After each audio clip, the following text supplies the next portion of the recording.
Hi everyone, welcome back to the channel. Hope you had a great Christmas and New Year's. It's been a few months since I've posted a new video, but I've had a few people ask me if I could do a tutorial for the Creatures of the Night intro.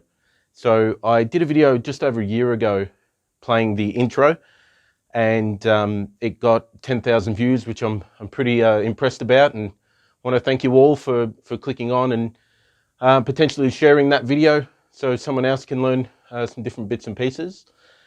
So in this lesson, we're going to go through the breakdown of it. So we'll work on the feet, then we'll work on what each hand is doing.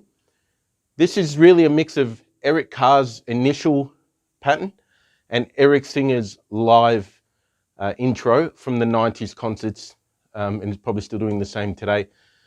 So it's a really fun pattern to play, and it's really a time for the drummer to shine for that intro and that moment. I'm looking forward to any questions you've got, anything I'm playing, any feedback as well. Now I'm playing red rock drums and red cymbals. So looking forward to your feedback. Hope you enjoy this clip. Let's get started. So let's start with the feet because it's the most consistent part of this pattern. What the feet are playing are semiquavers. So they're groups of fours. So we normally count fours: 1, E, and da. 1, E, and da. There's 4 groupings of 4 in a bar. So it will sound like this. E and da, first grouping. 1, E, and da. Second grouping. 1, E, and da. Third grouping. 1, E, and da. Fourth. So let's play those without the gap. 1 E and da, 2 E and da, 3 E and da, 4 E and da. So that's one bar. This pattern goes for 2. So we're going to repeat that twice, but slightly shorten it at the end, because at the end of that pattern we come down on beat 4, like that on the snare drum. Now for this, I'm playing a 14 by 12 snare drum. It's what red rock drums call a flare drum, mix of floor tom and snare drum all in one. So here we go. This is the foot pattern. And what I'll do is I'll play the hi-hat so you know where the time is, where that quarter note click is. So.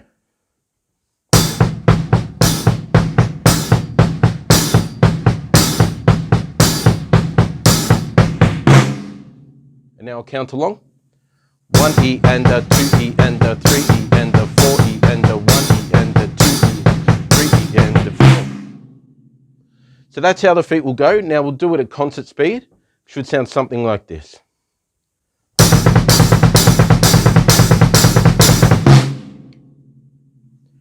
Now that we've got the feet down, the way I play it is I keep playing quavers on the right hand on this floor tom. You can play the low floor tom if you want, or you can play this one here. So with the feet, my right hand, my right foot are playing the same.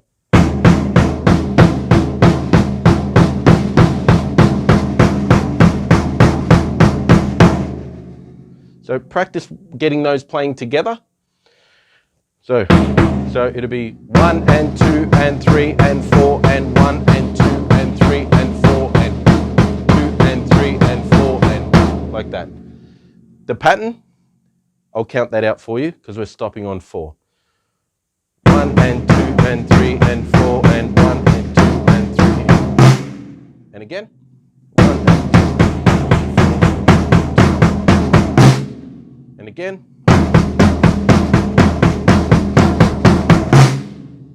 Now, the fun part is the left hand.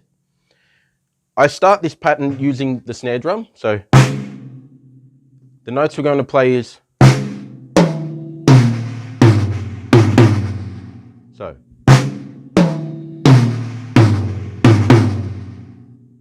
The reason why I stopped there is so we don't cross over hands on this floor tom. If we were playing the lower floor tom, you could bring that to there. But we'll keep it nice and simple. So.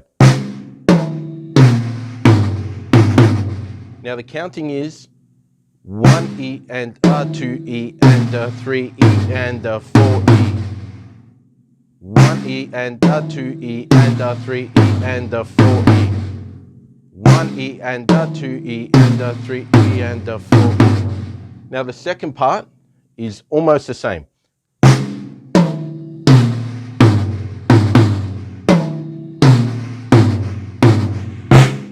So.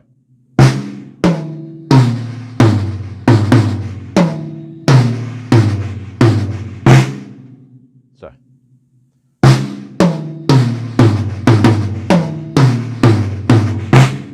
little bit quicker. So what I'll do now is I'll play the pattern slower. So we've got this going. We need to put both feet in now. So we're going to do this. So.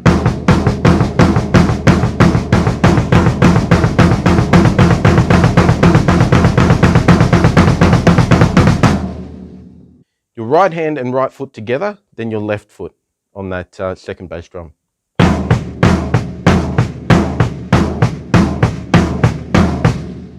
Now, if you're thinking, I don't have a double pedal or I don't have double bass drum, I've got another method you can use, which is a little bit more simplified in terms of the phrase, but it would get you playing the intro and it would pass, I guess. So here we go again. Here's the feet and the right hand together.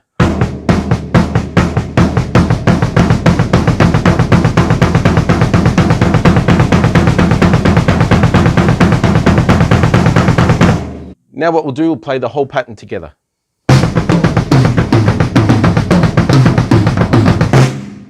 Again.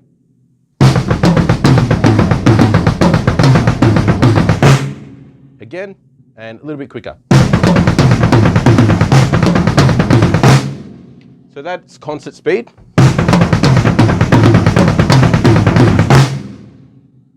Now, work on each part of this. So if you've got to rewind and start again, do whatever you need to do. What I normally do when I'm trying to learn a drum piece or if I'm playing a guitar solo or a bass part, I'll go onto YouTube and I'll go to 75% speed or 50% speed. What that allows you to do is really hear the individual notes. You'll hear if the drummer is playing a ghost note, which is a soft note, where the accents are, and how the phrase is formed. So any part of this video that might be played a little bit quickly or you need to slow down to perfect, jump onto playback speed and do 75%. If you need to do 50%, you may even do 25%, completely up to you. One thing that I really like in Creatures of the Night with Eric Carr's playing is the accents. So normally a drummer will play, if we ever have to play a snare to crash, like, we only play one hand. So we either go left on the snare, right on the cymbal, or we do right and left. Like that. Eric plays a flam into the cymbal. And it sounds so much better than just going, gives it that meatier sound. And in the 80s, they were playing drums as big as the snare drum that I've got here, which is like 14 by 12. So all their toms were huge. Their first rack tom was probably a 14 by 12. So, of course, Eric had all the other drums on the left, the smaller drums, but generally much bigger drums. So when we play this pattern, try the flam method. If that's too advanced first up, what we'll do instead of the flam method, left to right. So the reason why I go left on the snare and right on the crash is that your right hand, if you're a right-handed drummer, it normally plays your beat one. So if you're playing something like, that's your beat one. So it's harder to go left. So we'll go one.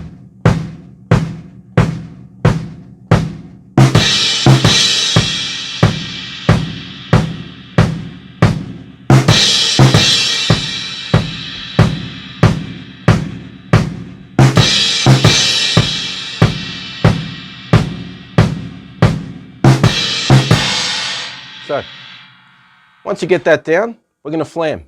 So the way to flam this one is I go ghost the right to the solid left, or the accented left. Right? So the ghost I bring up more, and the accent is, you can see the drumstick is left down. By doing that, I'm already here. So by being here, I'm right near the cymbal. So wherever the cymbal is, much easier. And you're playing across the cymbal. You're not trying to crack down on the cymbal. So here we go.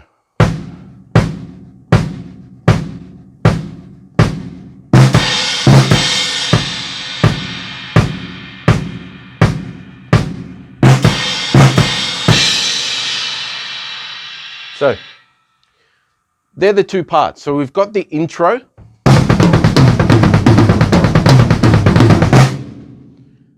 We've got the flam to cymbal accents. So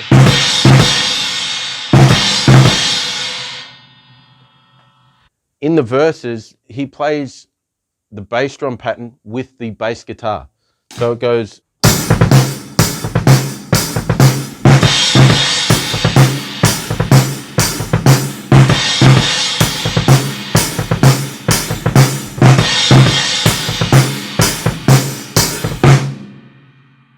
So work on that, play that pattern around, see what cymbal you want to play.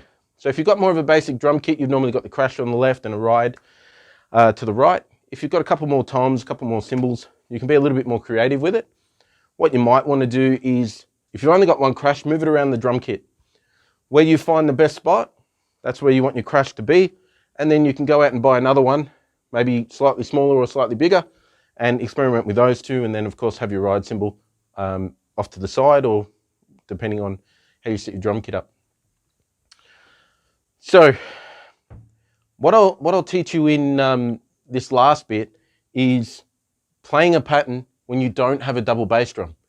So double bass drum or double kick, what we tend to play is straight semiquavers, so something like this.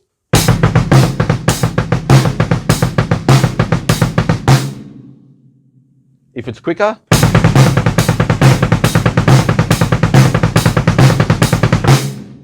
now, what you want to work on, you can use just one foot, one hand.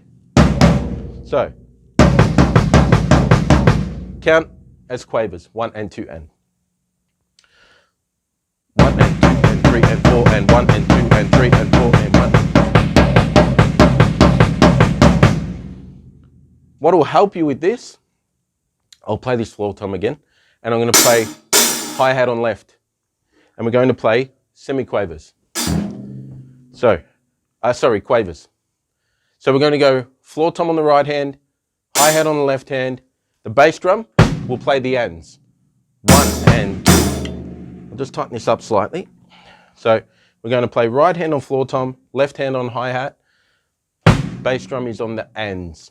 So 1 and 2 and 3 and 4 and 1 and 2 and 3 and 4 and 2.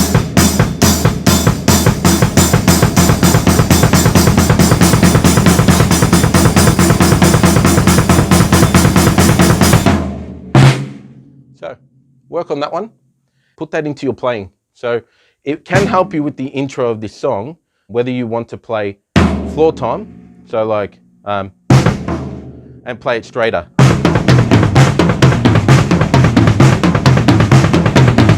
So you can do an intro like that if you really wanted to, just all quavers with the hands. So.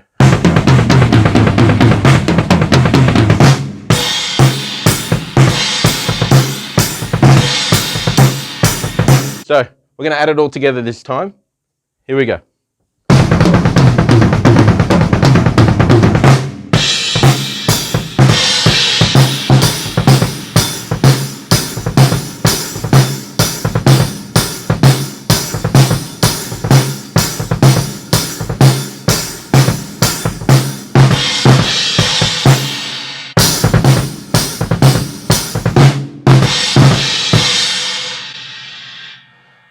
So that's the lesson for today.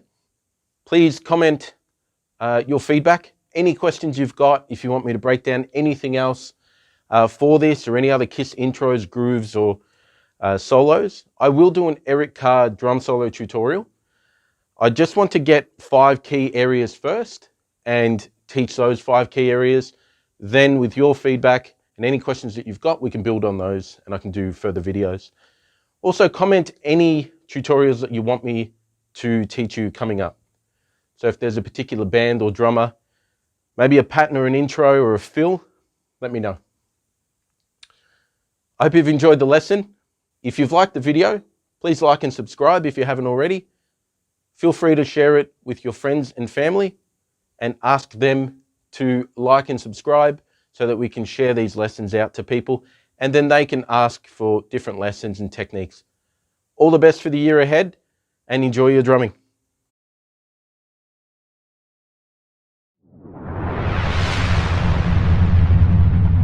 Welcome back, guys. This is part 2, how to play like Eric Carr. So we're going to go over what he plays in his solos. It will be based more around the 1988 concert series and solos. But I won't be doing note for note, but I'll just be showing the key elements of his solos. At the start of Eric's solos, he'll play the big gong that's behind him. For this, I'll be using this effect cymbal, and he just brings in a slow pace, like this.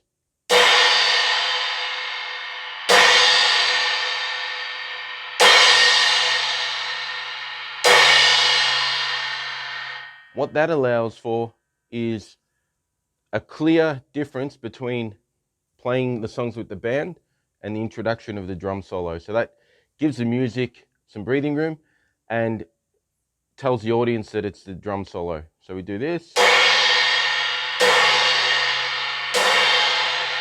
And then he would have a pace going. So.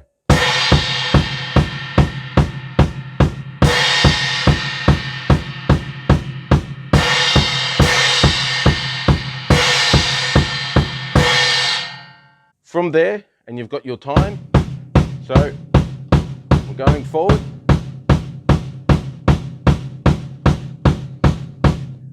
From there, we can go straight into double pedal. So if you like this.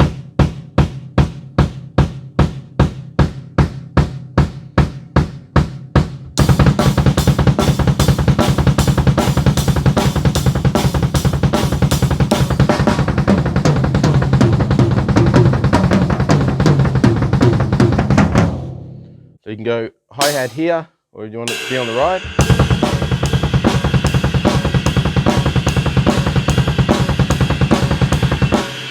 We'll put 3 sections together.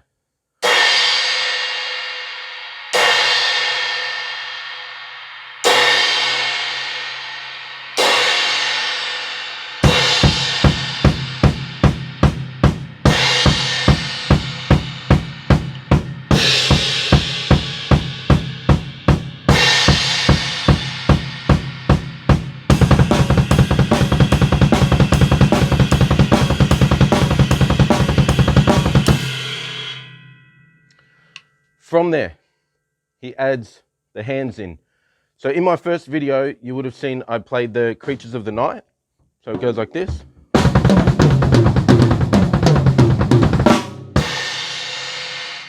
He does a similar thing, but only plays 2 hits. So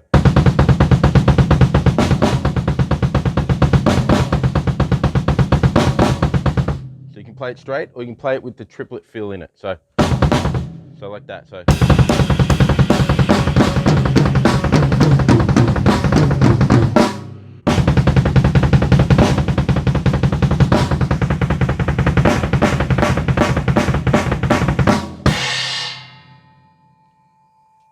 So we've got the intro cymbal, then the beat,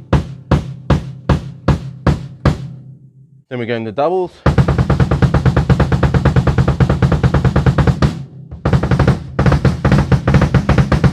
after we play the double kicks, then we put the accents in, or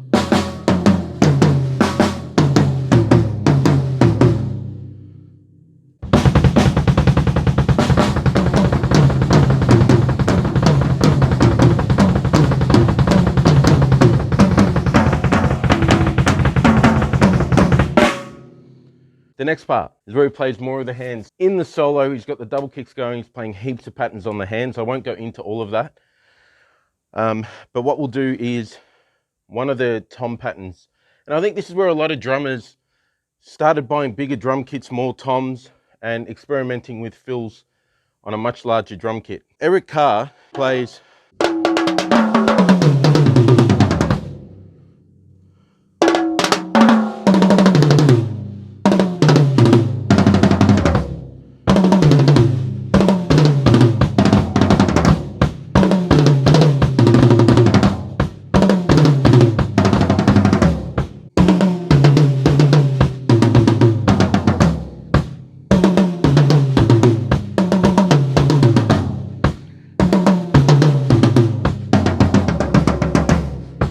experiment with that a little bit and play what you like or what you like to hear. So you can start right up on the rototoms.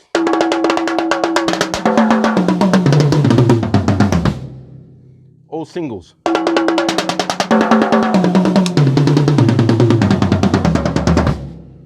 So if you've got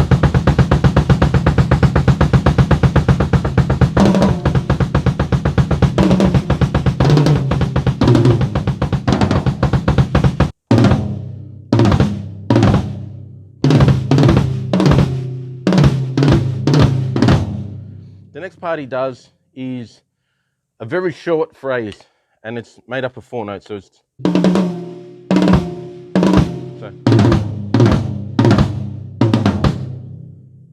so the phrase is made up of 4 notes, and he plays it very quickly. But I'll start slowly.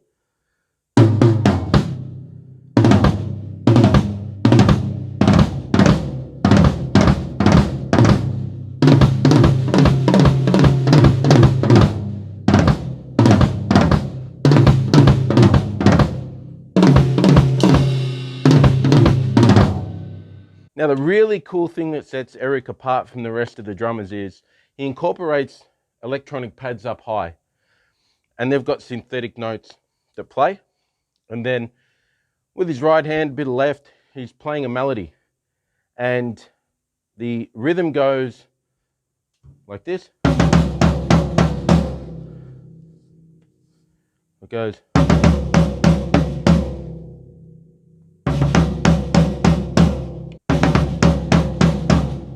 This is when he breaks into the drum beat, so he goes.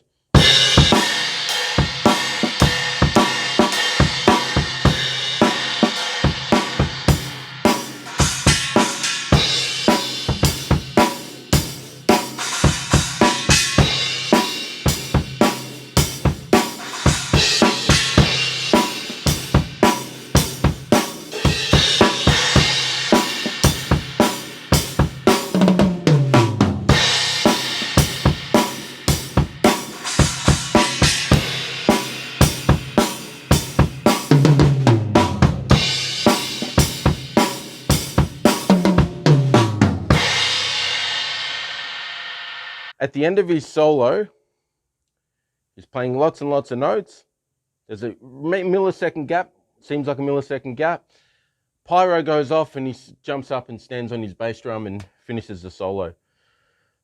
So, I mean, try that if you want, but risky. I'll connect all of the solo sections, but only play a little bit of each. We have the intro.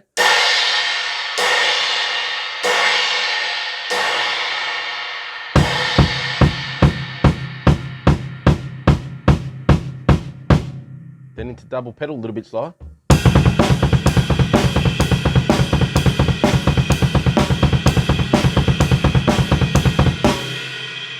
Double pedal with toms.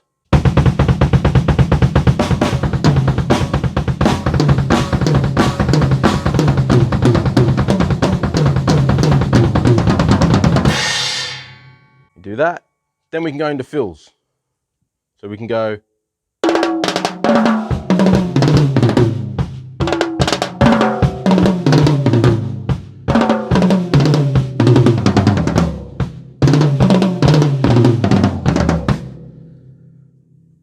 Those, and then you've got the melody pattern.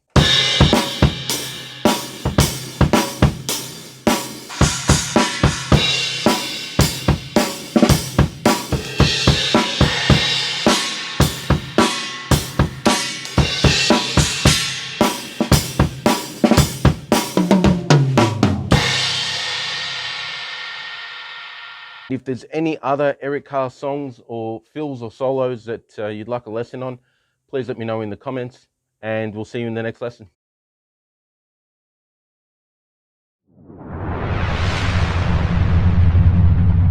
Hi everyone, welcome to the channel. In this lesson, we're going to go through the drum intro for I Love It Loud by Kiss. So we have Eric Carr on drums in the recording. In the recording, he used a elevator shaft and a multi-million-dollar studio. So for today, I've got a little bit of audio software that I've added to the drums to get it close to sounding the same as Eric. I've got 15-inch hats, 14 by 12 snare drum, and 8, 10, 12, 14, 16 toms. 22-inch bass drum. In the recording, he'd be using something like a 26 or a 28 because it is that lower note. I've listened to I Love It Loud hundreds and hundreds of times, and recently I picked up on something that I've missed the whole time. So when people play this song, they tend to play the hi-hat so they're playing dynamically straight line, so there's no loud or soft note. What Eric plays was he plays the accents on the hi-hats. Comment below where you think the accent is. Is it on the downbeat or the upbeat? Eric places the accent on the and or the upbeat, so it's like this.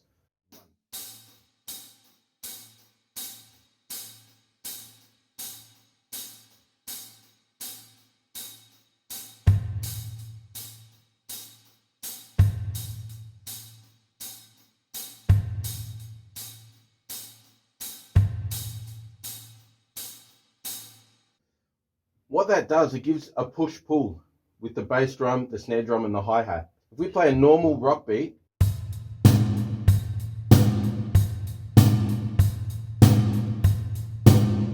the hi-hat playing the same dynamic on every note. Now let's play it with the upbeat.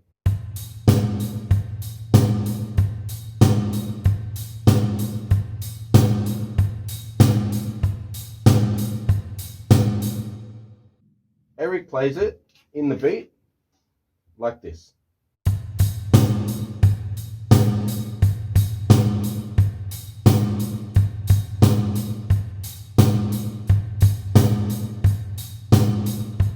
You can hear that push-pull between bass, snare, and hat.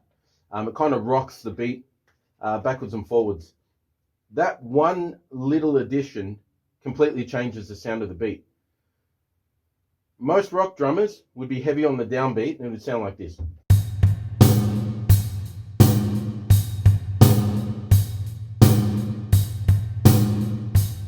it's just driving too much. There's no real air in the beat, no space, and it doesn't rock the same. So it'll be like this as normal.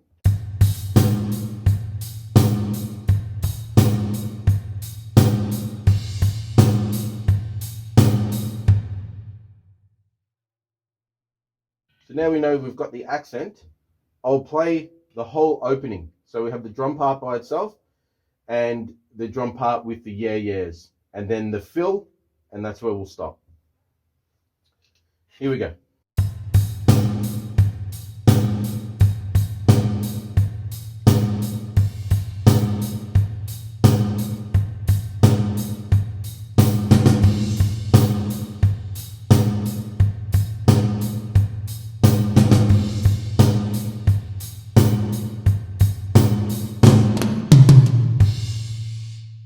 Play that again.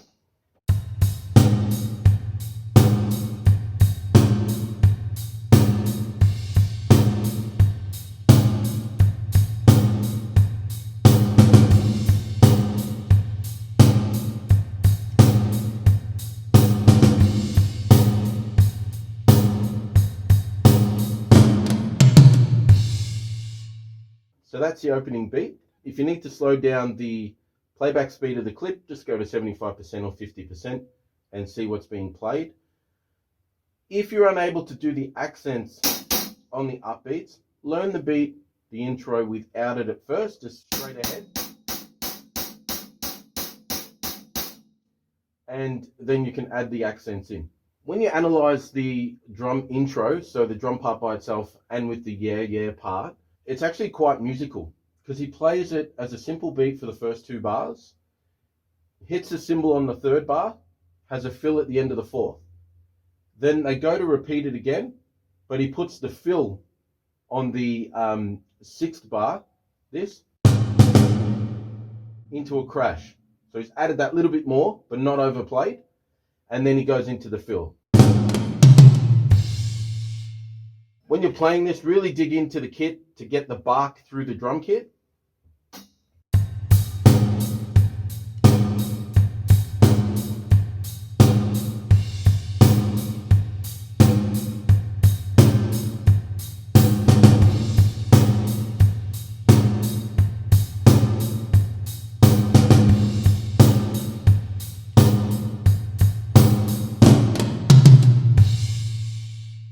Then we're into the song and the foot pattern changes.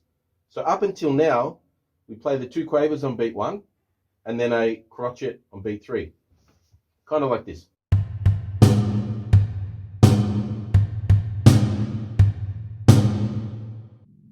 As soon as the whole song comes in, it does this.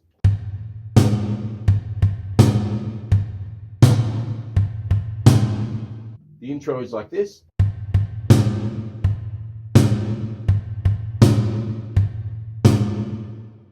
The rest of the song is like this.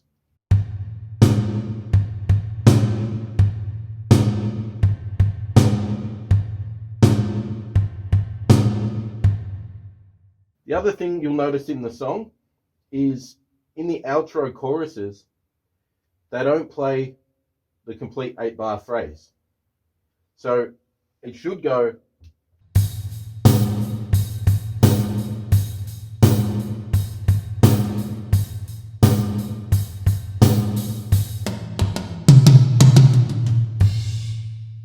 a couple of the ending fills go.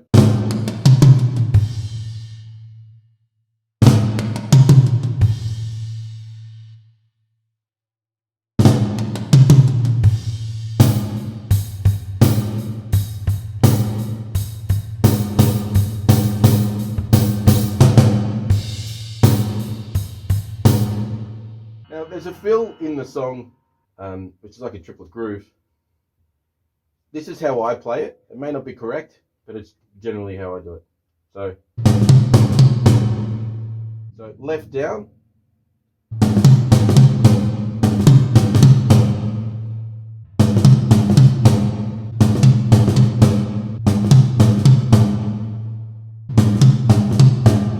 Play the beat one more time through.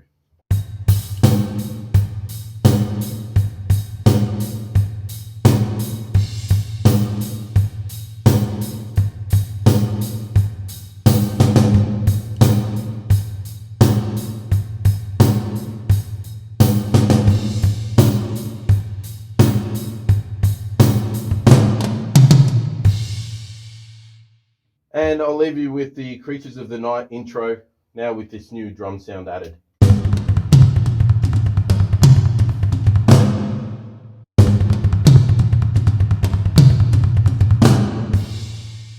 In the comments section, please recommend songs, drum fills or patterns that you'd like a lesson on.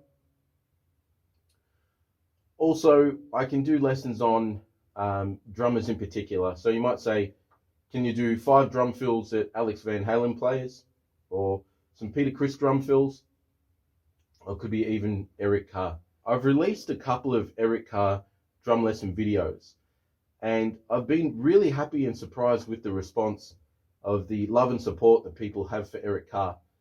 He really is a brilliant drummer and a brilliant person, and I've enjoyed studying his playing, looking at footage and interviews of him, and learning something new every day about his playing and the patterns he was playing in the songs. And it's also allowed me to meet quite a number of drummers around the world through this channel and share ideas and do lessons and talk drums, which has been fun. Stay safe, everyone, and I'll be releasing more lessons in the coming weeks.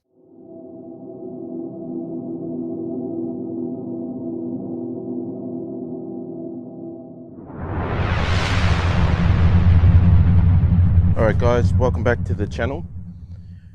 This lesson will be Detroit Rock City from the Eric Carr era. I believe it's the 1988 solo. In the intro you've got the guitar playing, which is 2,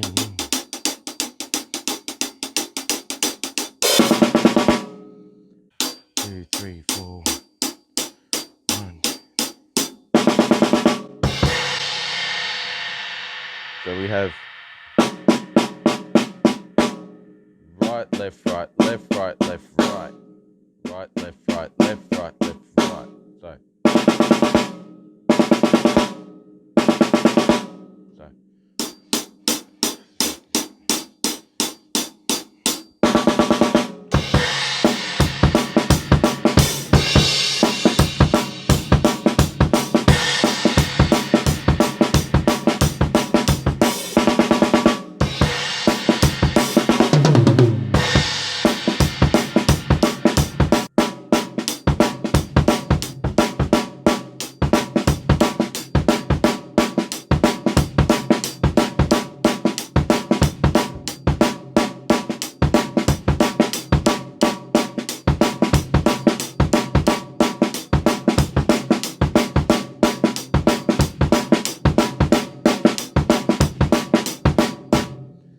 So in the verse, instead of playing our normal rock beat of, or this is kind of a triplet feel, like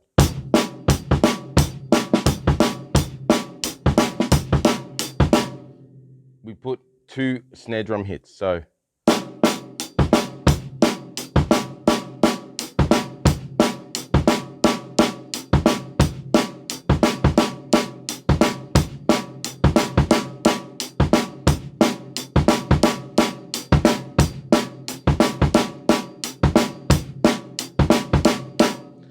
the verse has those 2 hits. So we keep the hi-hat going as crutches. 1, 2, 3, 4.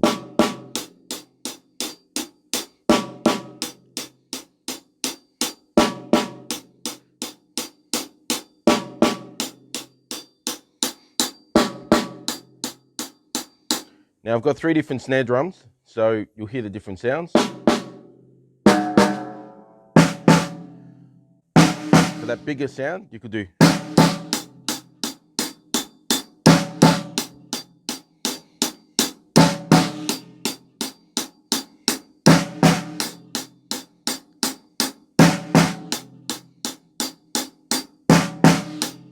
Now let's do the hi-hat and snare drum part completely. Here we go.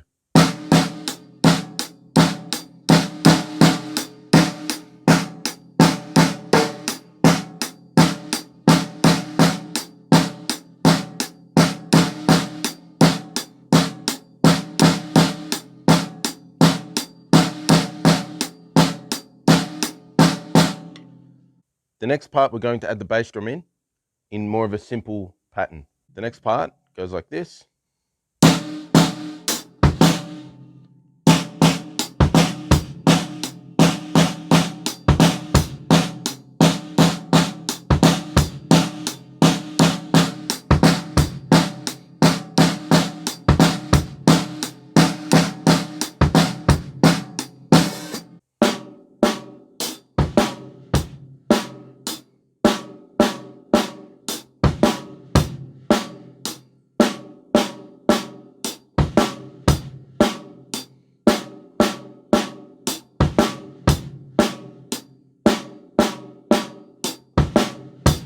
A little bit quicker.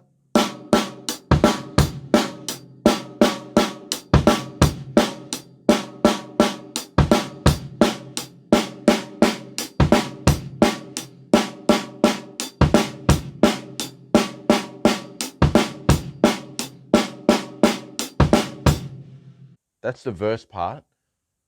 What I'll do now, I'll play the intro again, but add a few of the fills.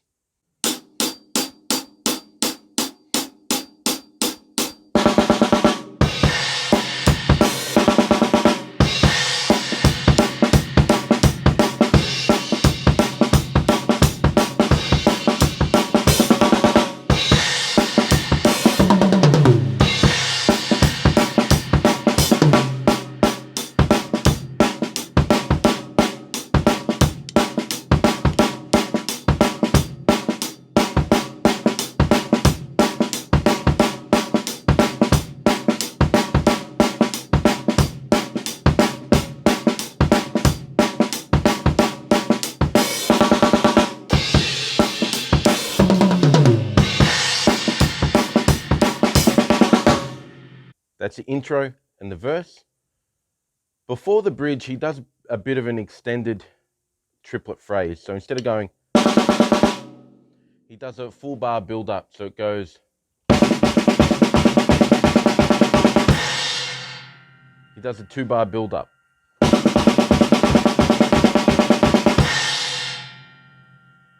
With the build up, Peter Criss will play it pretty straightforward, not too many accents. Same with Eric Carr. There's a couple of bits and pieces in there, but not too much. When we go to Eric Singer, he actually misses one of the notes. So he plays this. So Eric Singer's pattern sounds like this, slowed down.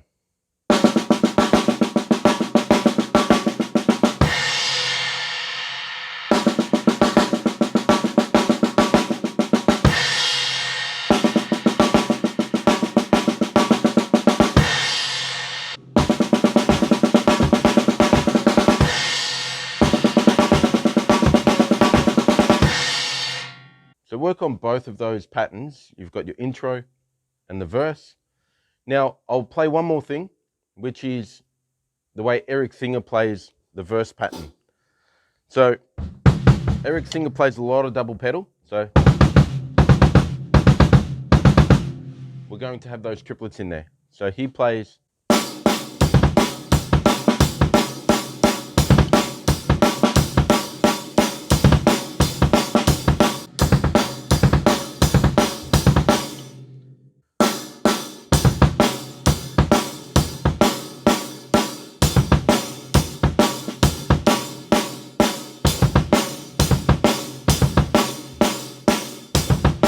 So you can experiment with that. So we go.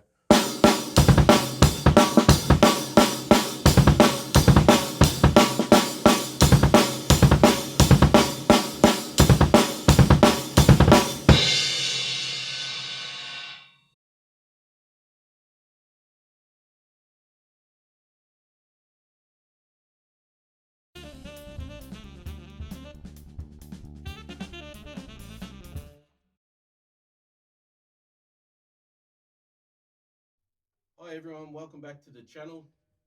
I've had a lot of requests for a tutorial for the Peter Criss solo that I did 2 years ago. So had a few people wanting to know the basics of the solo and a few, I guess, tips on what Peter is playing. I guess Peter Criss is the first drummer that inspired me to play drums. You see his levitating drum riser, the massive drum kit. In the 75 solo, he breaks his drum kit on stage after the song. So it was like, to a kid, that's who you want to be. You want to be right in the thick of that with all the pyro and everything going on. So today's tutorial is the basics of it to get you playing, to get you understanding the solo, and to get you being creative with the ideas. So adding your style to the playing. So let's get started. The solo itself is based around a 4 on the floor on the bass drum. So playing 1, 2, 3, 4, 1, 2, 3, 4. The hands are playing triplets. So we're playing 1 and 2 and 3 and 4 and 1 and 2 and 3 and 4 and You've probably seen I'm using purple drumsticks. These are from Red, same company that make my cymbals, and I use the 5AA hickory sticks. Probably the best drumsticks I've used in terms of the weight of the sticks, perfect. So yeah, check them out. Red drumsticks along with red cymbals, and I'm playing Red Rock drums. So let's play this really slowly. Get the 4 on the floor going. So we'll do the 4 on the floor. 1, 2, 3, 4. 1, 2, 3, 4. Now the triplets. 1 and 2 and 3 and 4 and 1 and 2 and 3 and 4 and or right, left, right, left, right, left, right, left, right, left, right, left, right, left, right, left, right, left. So it's one bass drum to your group of triplets, which is 3 notes.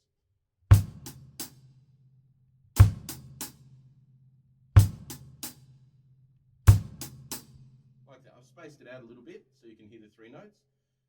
Playing it continuously sounds like this.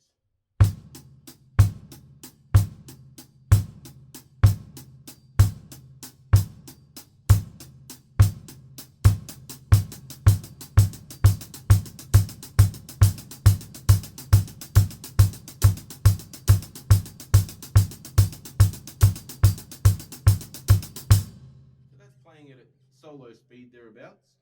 Now we're going to place this around the drums at 1 volume, and then I'll describe the dynamics or the accents that he's playing to bring that solo to life. So if you're playing 3-piece kit, 1 tom up, 1 tom down, let's just place your right hand on the floor tom, left hand on the rack tom. So when we want to play it on the kit, you've got 1 tom up, 1 tom down. This is the basics of it. So I'm going to play it slowly first, and then I'll speed it up, but I'll be playing it at 1 volume level, or 1 dynamic. So.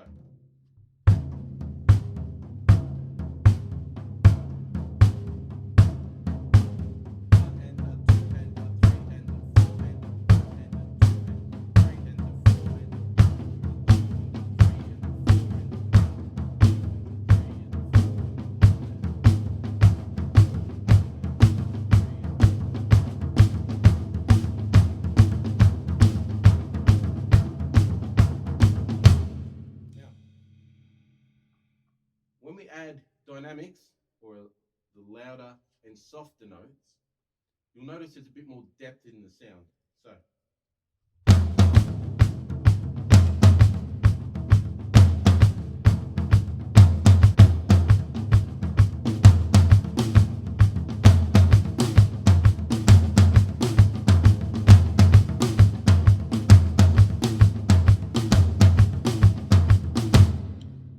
So that's adding the dynamics in. Then you want to move around the drum kit. He normally plays a massive drum kit. There's rack toms all the way to the left, a number of floor toms and tom toms or rack toms. So when we move it around the drums, now I've got the 14 floor tom here. I've got the 16 here. 8, 10, 12, 14. Now I've got roto toms as well here.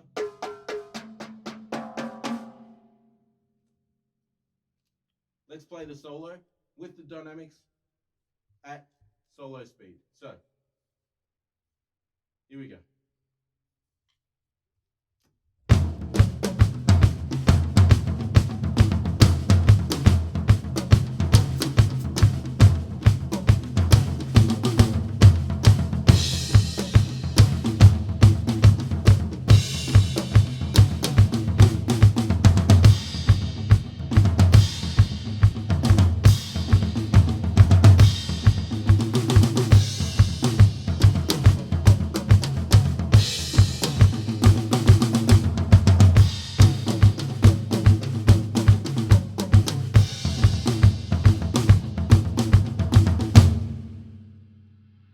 In his solo, he's got a cowbell that he plays, which is just the right hand of the triplet.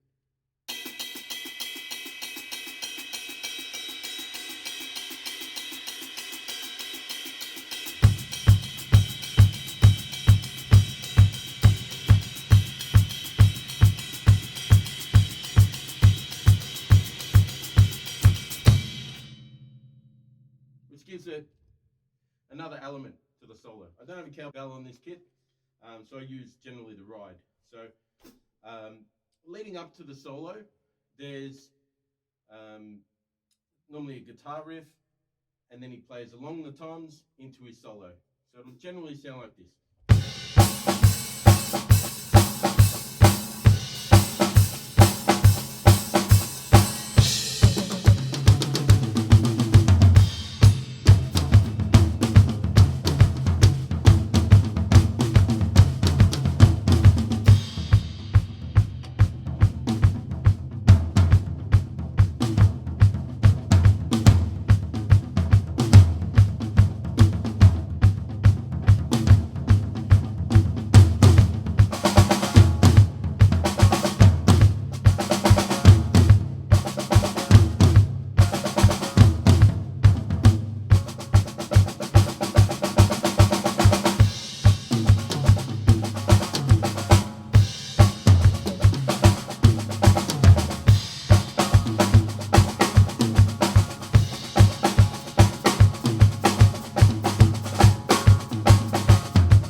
with that.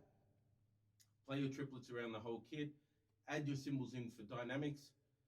Play your snare rolls from a low volume to a high volume. So like this.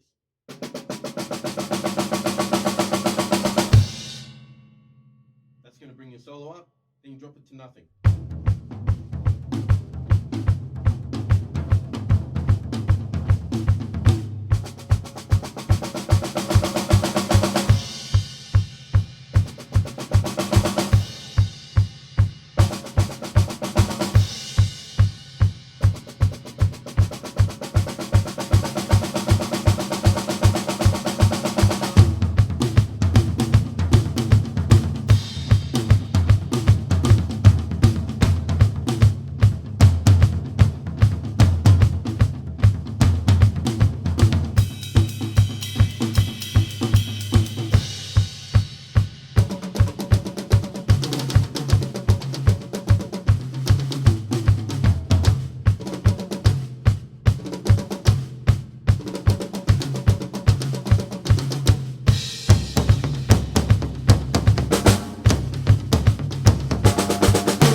Hope you guys enjoyed this.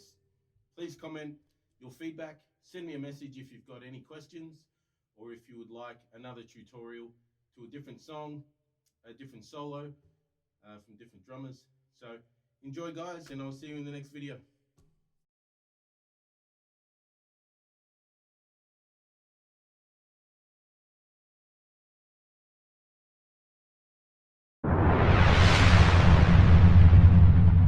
Hi everyone, today I'll go through how I get my bass drum sound. We'll go through what pedal I use, the drum heads, and what the drum is made out of, and my preferred tuning method as well.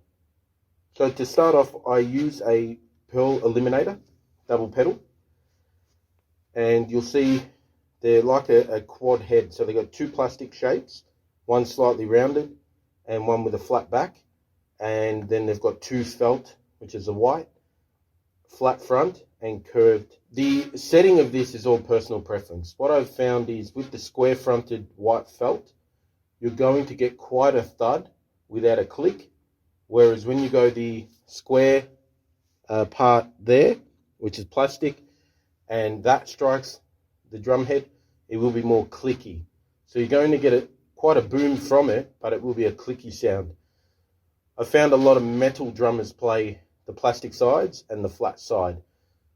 Also, when you play a DW pedal, they're generally felt, square felt one end, and have a square plastic end on the other side, so that you can flip it around to suit whatever song you're playing. The drum head I'm using is a Remo color tone, and it's actually done in purple. I have used an EMAD, so clear EMAD, for probably 10 plus years. Love the EMAD drum head. It's the one with the external dampening on it. I changed to the color tone because my whole drum kit is now color tone. I'm not endorsed by color tone. It was just a choice to try something new out. And I found that it gives a slightly muffled bass drum sound. So you're getting the Eric Carr sound, kind of a boomy bass drum as well.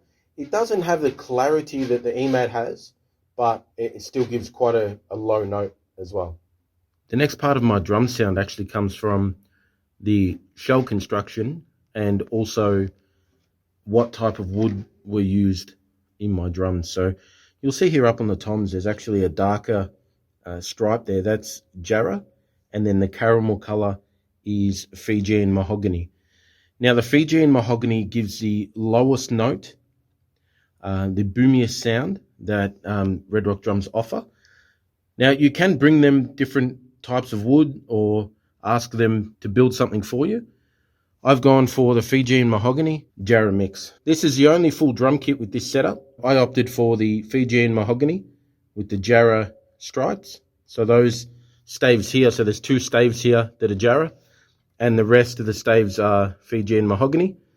And the way I've got it set up is there's 4 sections of Jarrah, top and bottom, and then left and right. They've also got wood hoops with the jarrah inlay. This is the bass drum sound that I currently have. That's with snare off, snare on. So, been able to get quite a big note out of it. I've been experimenting with the tuning, and I've finally got that kind of low note and also the big sound. In the drum intro of I Love It Loud, you'll hear the mighty drum sound that Eric Carr achieved. Now, that was done with a much bigger bass drum, and they actually played it into an elevator shaft. So if you can't get access to an elevator shaft for a gig or a recording, you'll need to experiment with your tuning and find the lowest note that your drums can project without having any wrinkles in the drum heads or any nasty overtones. This is the foam section that I put in my bass drum. So you can see the way I've got the bass drum set up. It's got the foam piece across the bottom of the drum. Now the sound hole for this drum is on the bottom of the drum, and I've used the nut from the sound hole to hold that piece of foam in so it doesn't move when I'm playing. You'll notice that the bearing edge is lighter than the rest of the drum. This drum originally started with 45-degree bearing edges. I took it back to Red Rock Drums because they suggested that we cut fully rounded bearing edges on the whole drum kit. I mentioned to Roger at the time that I'll go for rounded bearing edges on the 2 floor toms and the bass drum, being the lower drums, and keep the 45-degree bearing edges on the 8, 10, and 12. So far, I'm really happy with it. The 8, 10, and 12 have quite a bark to them because they have the 45-degree edge, and the floor toms acoustically are brilliant with the rounded edge, giving you a much lower note and further resonance. Only having this foam piece, the drum was too ringy. It even with the E-mat on it, it was quite a boom. I wanted a more of a shorter note. So nothing special on the next step. This is just a bed sheet folded up so it touches the batter head and the front head. So in order to get the bass drum sound that I've currently got, I've got that foam piece that is tightened into the sound hole that touches the batter head and the resonant head. I've got the bed sheet. After the bed sheet, it's a pillowcase, so just an empty pillowcase. And on top of that is a fitted sheet as well that I've just folded up pretty loosely. So I push them down slightly. Then I put the resonant head on, tighten and tune. And through the sound hole, you can move the blankets around a little bit to either lower the height of them or to move them for a more optimal sound. Next step, part of the process is tuning, of course. So I haven't altered the batter head so far. We kept that as it is. I just took the front head off to show you what I use inside the drum. When we tune any other drum, we use a drumstick, and we normally just tap to get our note. So instead of using a drumstick, because the drum's so big, you're not going to get that longer note when you're hitting it to correctly tune. After only finger tightening these, you can adjust where that drum head sits. So you can shake that around a little bit to get it as vertical and as in line as possible. The next step, instead of tuning using a drumstick, we're going to tune using a bass drum beater. Now, just for this exercise, I'll use this wood beater, but you're better off using a felt tip so you just get the note. What we'll do, we'll go around, make sure there's tension all around the drum. Once there's tension, then we do our star pattern of tuning.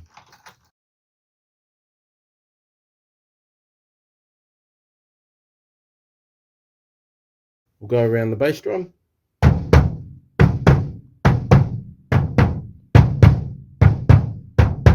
You'll hear in that it's too loose. There's a waver in the drum.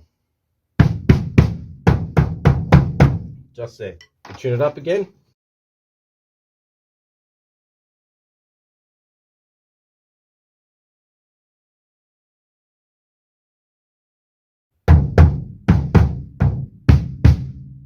Once we're happy with the tuning of each of the tuning rods, Give it a couple of hits in the middle,